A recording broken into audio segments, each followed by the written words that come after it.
Well, it's your girl, comedienne Nicole Bunch, rapping the. Hey, what's up? It's your girl, comedienne Nicole Bunch, here with another story. We're going to talk about how I went from prison to comedy, federal prison to comedy.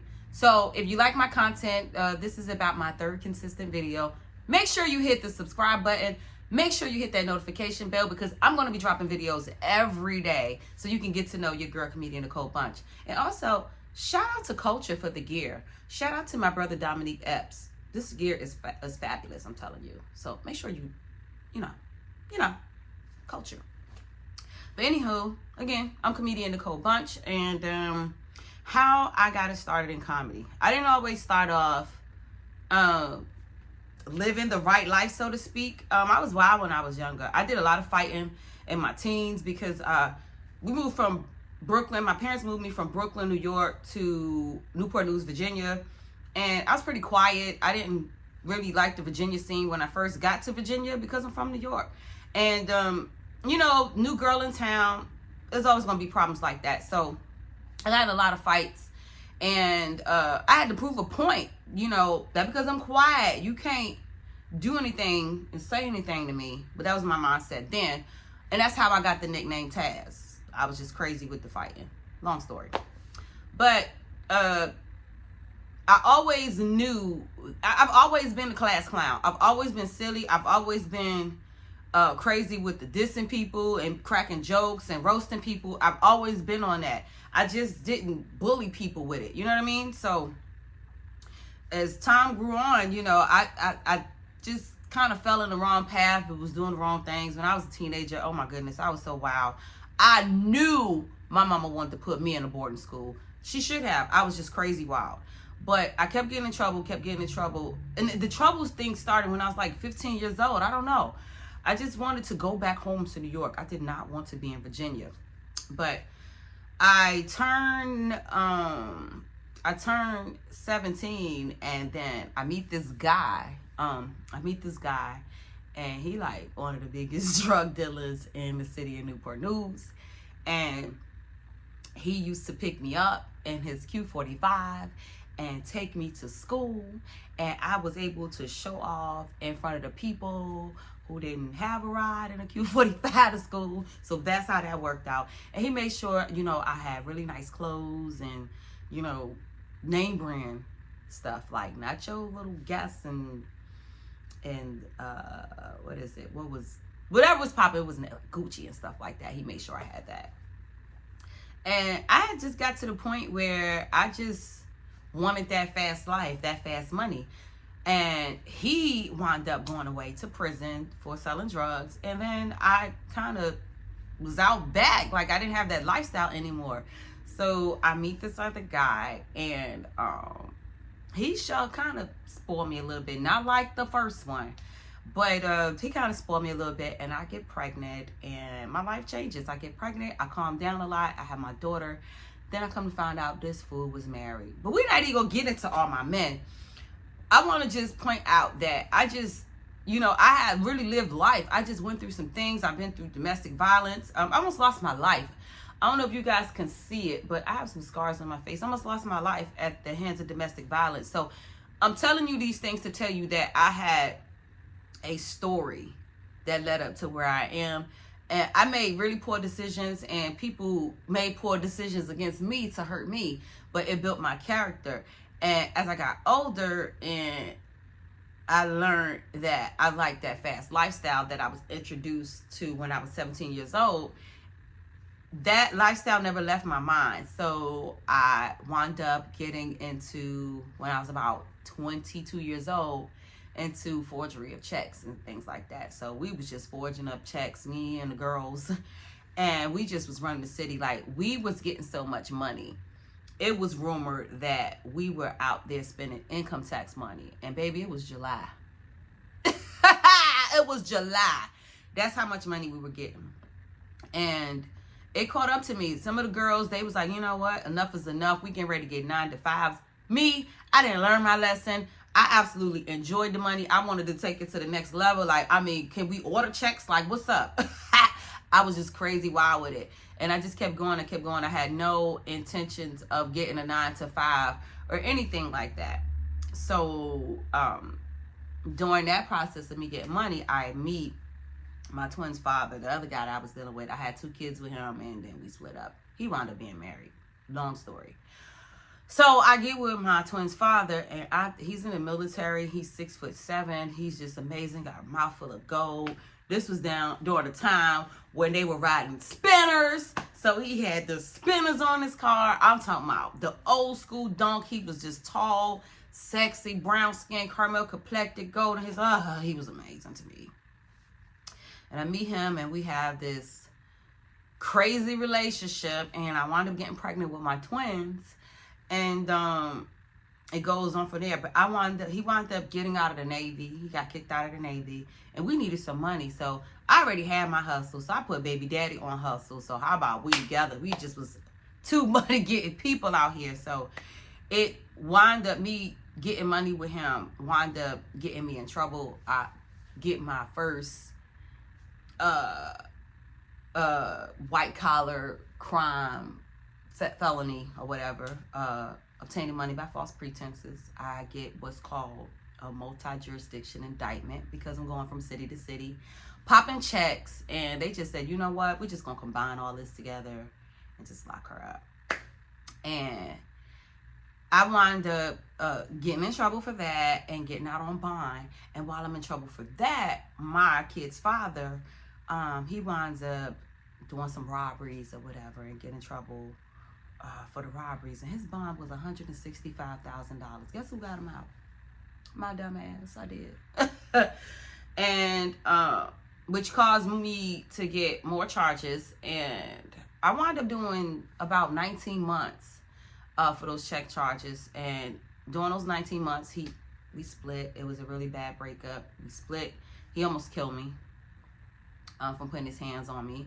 And I still ain't learned my lesson. I did not learn my lesson. I come home. I get back with the first guy who basically sent me to school in the Q45 and all the latest fashions and everything. He gets out of prison, and he comes looking for me. Yes, he did. He came looking for me. So he comes and he finds me, and he rides out the last 8 months of my sentence. And when I come home to a fully furnished apartment, courtesy of him, and anything that I want. I did not have to work. I immediately got pregnant. As soon as I came home, he wanted another baby, and I didn't want any more kids. I didn't, but I felt like I needed to, have a baby with him because he had did so much for me. So I kind of let him trap me. And I hate to say it like that, but that's how I felt. We're going to talk about that. Don't get it twisted. I love my kids. I love all my kids. But I definitely wasn't ready for my last baby. And it kind of put some strain in our relationship or whatever. So with that being said, he was the breadwinner. He, started his trucking business, and his trucking business began to take off, and he began to do his thing. And I didn't have a career. I just, was existing, being a housewife. And that just wasn't enough for me because I was getting money. So I decided to get back in the swing of things. But we don't do checks this time. We go a bit further. We go on to the credit cards. We go on to the big dogs. And I meet these Africans from Philly. And I let them show me the ropes, and I basically pretend to work with them for about 2-3 months so I could learn what they were doing, because I'm not going to work for nobody. I don't want to work for nobody. So I wanted to learn what they were doing. And I just kept watching and doing deliveries and just doing what it is I do. And eventually I caught on to all the machinery and everything they was doing. And once I caught on to what they were doing, and I got every piece of equipment that was needed, it was on and popping from there. Man, listen, I ain't gonna run y'all what I did, We ain't gonna speak no criminal activity up here, but let's just say a sister was getting it. Once I learned the stilo, I was getting it, and I took it to the next level. I had a plug in New Jersey with a chop shop. We were taking that stolen credit card information, buying cars, taking it to the chop shop. We wowed out. Okay, we wowed out.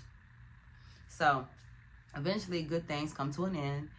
And one day I'm in the house eating a grilled cheese sandwich. I was eating a grilled cheese sandwich, minding my business, watching the news. This is why I don't watch TV no more.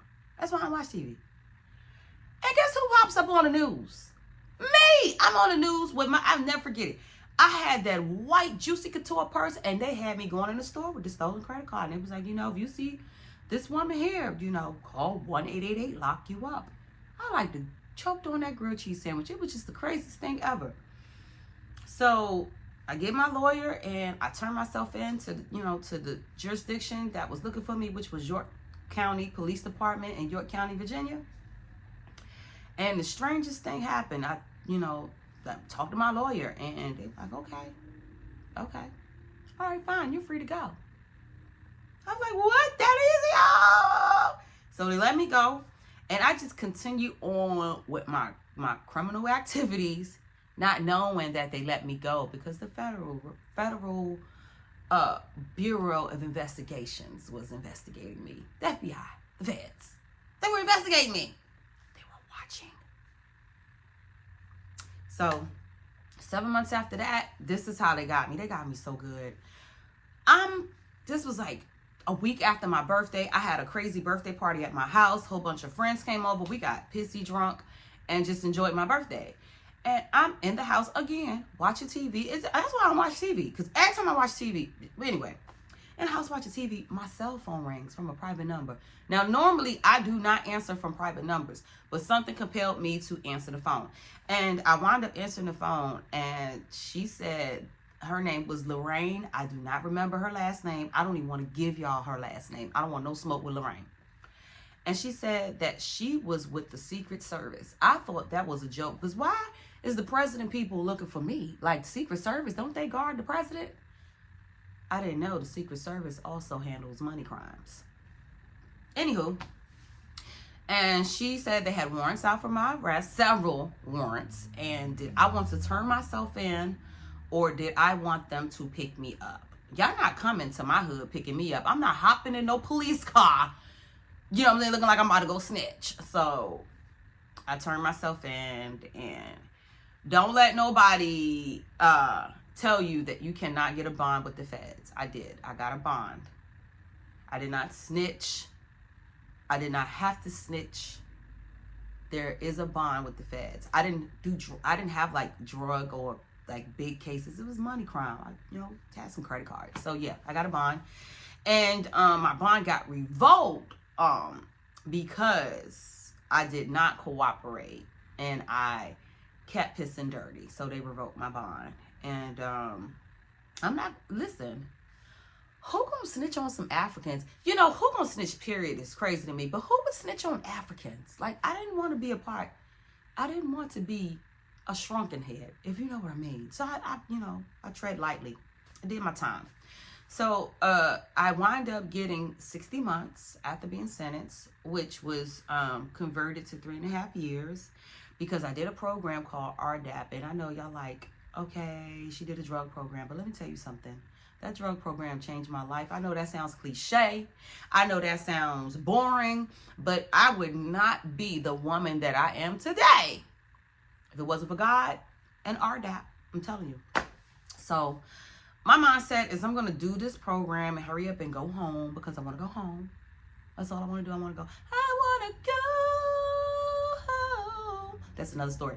But I do the program, and I wound up in the midst of being in the program getting into a fight. I got into a fight. I got sent in a hole. I got sent to the SHU, and I did 7 months in the SHU because that person wrote a separate tease on me. And the separate tease basically is saying that that person is afraid of you. They don't want to be housed in the same prison as you. They feel threatened. Usually what happens when you term state evidence or federal evidence against another inmate and you don't feel safe, or fighting, gang shit, whatever. But anywho, I stayed in a hole for 7 months, and I'm gonna tell you something that's gonna shock you. It was the best 7 months of my life. It was detoxifying. I just got rid of a lot of stuff because when I went to prison, I was tired. I had a lot going on. I was making pretty good money, but I literally was tired. My head was in a really bad place. So I go in a hole for 7 months, and I was ordered to read a proverb a day. And I don't want to get all, religious on y'all, but the reason why I'm telling y'all this, because I was real foolish before I went to prison. And the book of Proverbs speaks of two things: the wayward woman and fools. Two things. And I was both. So that time with God, he showed me a lot of stuff. He showed me my ways. He showed me to read the book of Proverbs, a proverb a day. And he also showed me where I will be. I kid you not. Once I fasted and God got my mind where he wanted me to be so I could listen, he showed me that I was on the stage talking to many people. I thought I was gonna be a motivational speaker. But this time I'm in prison. I'm serious now. Like, I ain't playing no games. I'm like, this is prison. This is not a drill. This is the real deal. This is prison. So I'm thinking I'm gonna be a motivational speaker. So I get shipped from West Virginia to Waseca, Minnesota to finish out the rest of my time in the program after 7 months. And I finish out the program, and my counselor, my DTS, told me, your spirit animal is an eagle. And I'm like, why eagle? She said, listen, because you have the ability to do two things when you get out of here. You can get out of here and you can soar and you can do amazing things. Or you can get out of here and you can sink and you're going to go so low, because that's how much power you possess. And that never left me. So I came home. My ex-husband, the same guy, we wound up getting married. The first guy I told you that took me to school in Q45. We eventually got married. We got married in 2010. We actually got married twice. He was an amazing husband while I did my prison time. He never left me. He, did my time with me. And when I came home, it got real.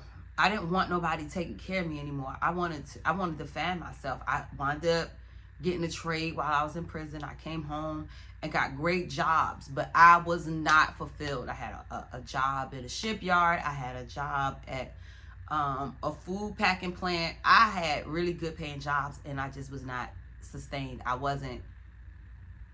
felt like I wasn't on the track that I needed to go. So one day I went to work in a shipyard, and I looked around and I said, this is in 2019. I said, this ain't it. I can't do this no more. And I quit. And I've been pursuing comedy full-time ever since. And it was the best decision I ever made. Let me tell you, I went through a spell where I slept in my car.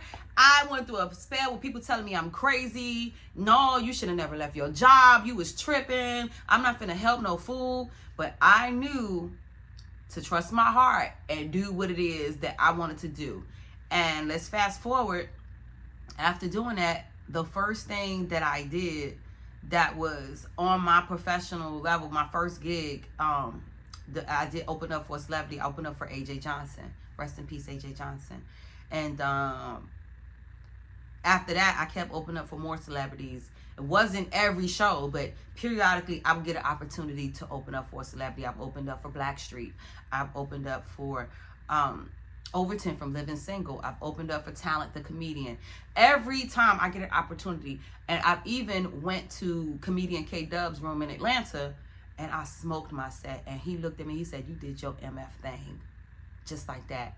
So I know this is for me. I know what God, God, I know that God has a plan for me, because every step of the way, I have not missed out on my bills. And let me tell you something, I do not work. That's why I need y'all to subscribe to the YouTube channel. God has covered me every step of the way, because this is the way I was supposed to go. This is what I'm supposed to be doing, right?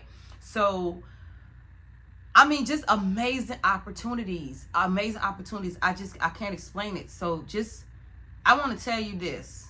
I don't care what your past is. I don't care what you've done. And my past is crazy. I can tell you some stuff about I'm not even putting it all in. The stuff that I've done, the mistakes that I've made, the decisions that I've made that have cost me. I have a situation where I have a set of twins that were taken away from me that I hadn't even seen in 15 years. I think I told y'all that on my last video. And I'm building my relationship back with them. If y'all see Ayanna Van Zandt, please holler at her because I got a lot of work to do and I need to get my work done. But more of the story is I never gave up. I cried. It's been hard. I've been fighting. But I never gave up. And I feel like in 2023, this is my year because of the consistency and the work that I'm willing to put in now. And I'm funny as I don't know what. Y'all need to check it out. And I'm just excited about the things that I got in store that's going to happen. I'm excited about where I'm going. And I just want to encourage y'all. This is a video to encourage. And then you're going to get some haters. Let me tell you. The more you elevate, people that you thought were your friends, they're going to come out with so much negative things to say about you. I'm currently experiencing this right now. People being really mean and malicious because the things that God have for you, it's going to come with some drama. Not the God part, but the people that's hating on you that don't want you to receive it. So you just got to be prepared for that. So ask God to work your mindset, renew your mind. Because I could be childish. I done failed mad tests. The tests I have failed, dealing with people and this jealousy stuff, y'all got to pray for me on that. I cuss people out. I'm surprised I ain't cussing up here. I cuss people out. So I just want to say stay encouraged. Stay encouraged. Stay focused. This is the year. Please make sure you subscribe to my channel because I'm coming with it. I'm coming in hot. We're going to be doing so much on this channel. Y'all just bear with me because I'm trying to figure my way out through this YouTube thing. And another thing, I have at least went viral. I went viral at least one time on every single platform of social media. And God pointed that out to me to let me know that I'm able. That I have the ability to touch people. So I'm hoping that you guys come on over here because I'm looking for y'all and I'm excited for you guys to be here. I'm excited to be here. So let's get it popping. I love y'all.